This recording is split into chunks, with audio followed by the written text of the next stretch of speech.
Hi, everybody. Welcome back. We are here for another one of your questions about work.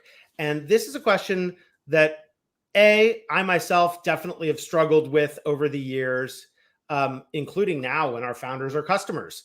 Yes. And B, where founders of tech companies and people who work at tech companies often answer these questions. But most important, we have I know I say this more than once, but then like really sometimes you mean it, like some guests are more special than others kind of a thing. No, well, so Rob Reich is a professor at Stanford, where we've collaborated on many projects, including developing more philanthropists and more effective philanthropists in tech. But most significantly, Rob, together with two other faculty, have just written, as of out yesterday, this book, which is based on a course that they teach to Stanford undergraduates in the CS department, where Mehran teaches more students, I think, than any other Stanford professor, if I'm not mistaken, teaches the intro CS class. And Jeremy is a political scientist who's also served in the Obama administration. And that course is one that we also host an evening version of it for tech professionals who want to practice the skill of being more ethical. And I'll just say, well, I'll add a little more on that at the end. But the question, we have so many questions we could talk about, but this one just feels so like such a clear tension between business and ethics, which is, let's say I'm working in a company. I may be the CEO, I may just be an employee, and I have ethical concerns about one of the customers that we serve, or maybe more than one, but let's just start with one. How should I handle that, Rob? Yeah, it's great. And I just want to sort of start off by saying, praise the fact that the question occurred to you, because one of the very first things to recognize in these circumstances is that questions about ethics are not the same things about what's legal. So if a company outsources a set of decisions to the chief legal officer as a compliance function and then thinks we're done thinking about anything ethical, you've already made the first mistake. So ethics is something different from what's legal. You don't ever want in a company to have a chief ethics officer that's in the same way as a chief legal counsel, not the same function. Okay, so you had the question. Great, I have these ethical concerns as a customer. What should I do? All right, number one, I'd say you gotta speak up about it initially with people whom you trust to air out the concern. Some things that count as ethical concerns, other people might have reasonable disagreement about. That's what makes, for what it's worth, ethics interesting. If ethics were just like a note card of do's and don'ts that I could hand off to people, it wouldn't be as interesting or controversial. Find other people, see if they have concerns. Is this like a controversy between the leaders of the company who are looking to drive revenue and the workers who feel like, gosh, my labor is being conscripted into something that I don't feel so good about? At least explore that.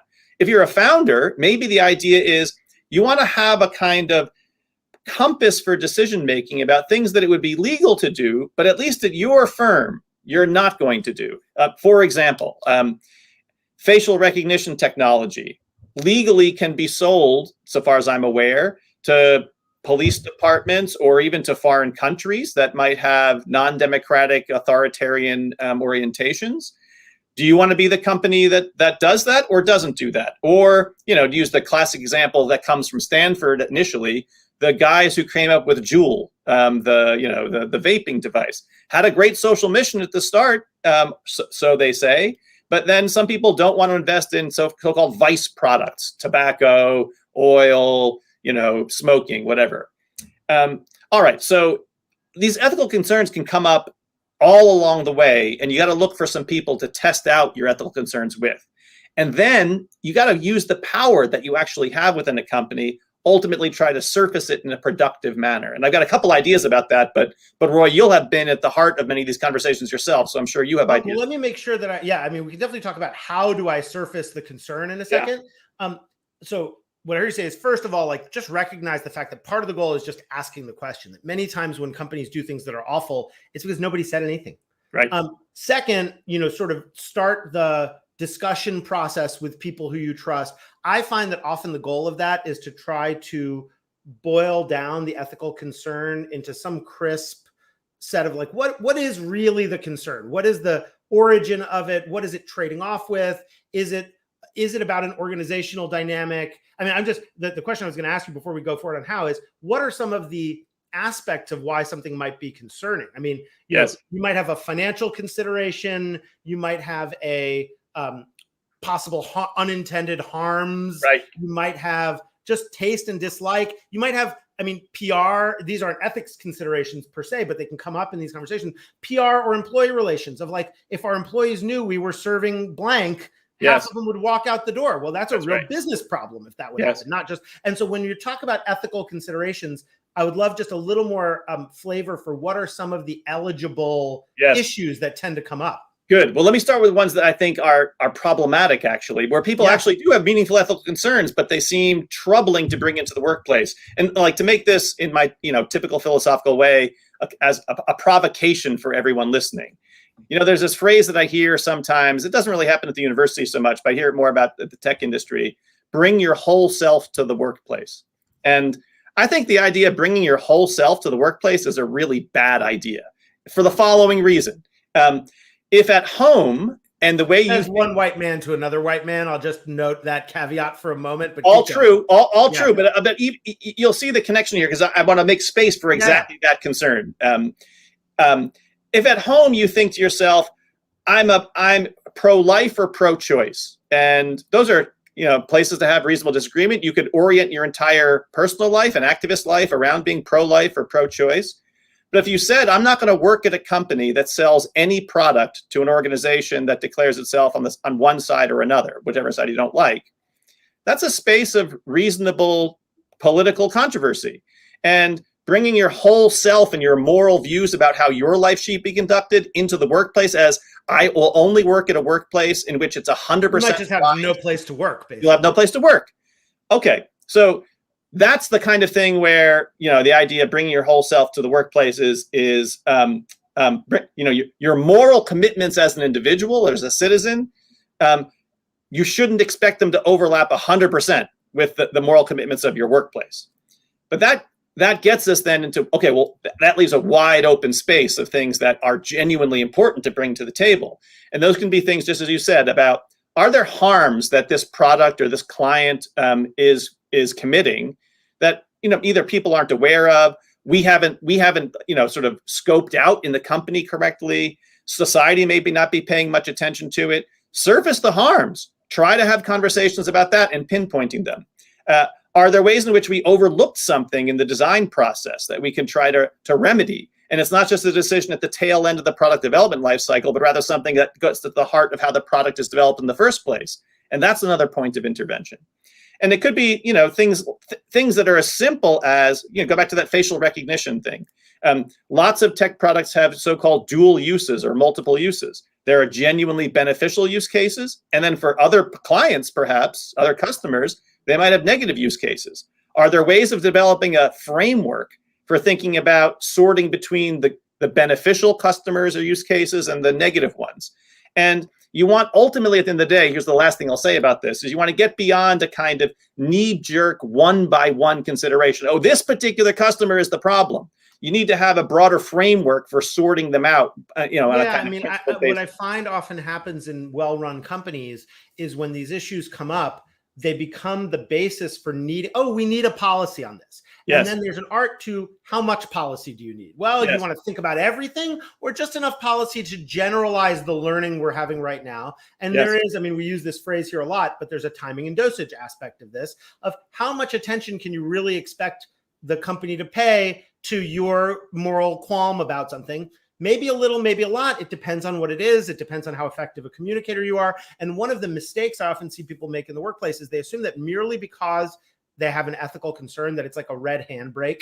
Yes. Like the second they pull the red handbrake, the train should cease. And it's not always like that, just realistically, because you get a big company. And if every employee had that power, well, the company might be not functional. And at the same time, if you don't listen at all, well, there's not enough salt in the dish and you make something that doesn't taste right. That's a terrible analogy, but you know what I mean?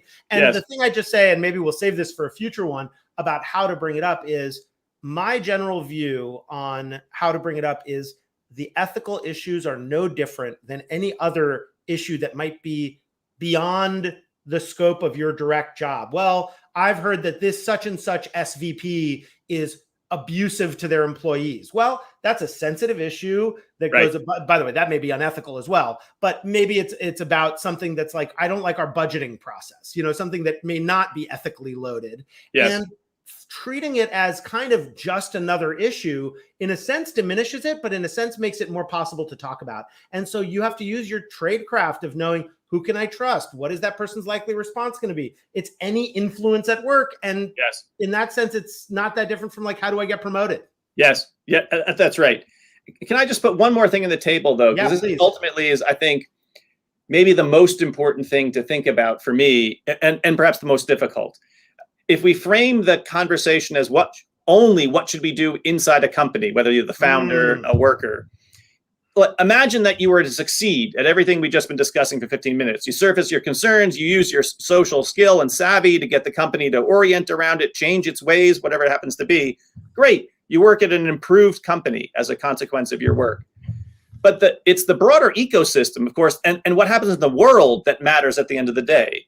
You don't want just to, as it were, cleanse your hands and have a good conscience when other companies do the thing that you just campaigned to stop. And so ultimately, ethics can't just be like a competitive advantage, a business perk for the people who work at the company. Great reminder. It's got to lift up the sector as a whole. And there's a familiar thing here, which is like there can be a race to the bottom. You think selling facial recognition technology to the police department is a bad idea. So then one dynamic, if you just have it at a company level, is people will start saying things like, well, we have some technical capacities inside. Because if we say no, some other company is going to do. I've had that argument made 1,000 times, and it ultimately doesn't work. And I think that to me, the reason it doesn't work, and thank you for broadening the conversation because I was approaching it from a narrower lens, is we in tech especially, but generally in the working world, so often want to claim impact beyond our own company. I mean, the CEO of a crypto company yesterday was tweeting at a federal regulatory agency saying, "This is good for America."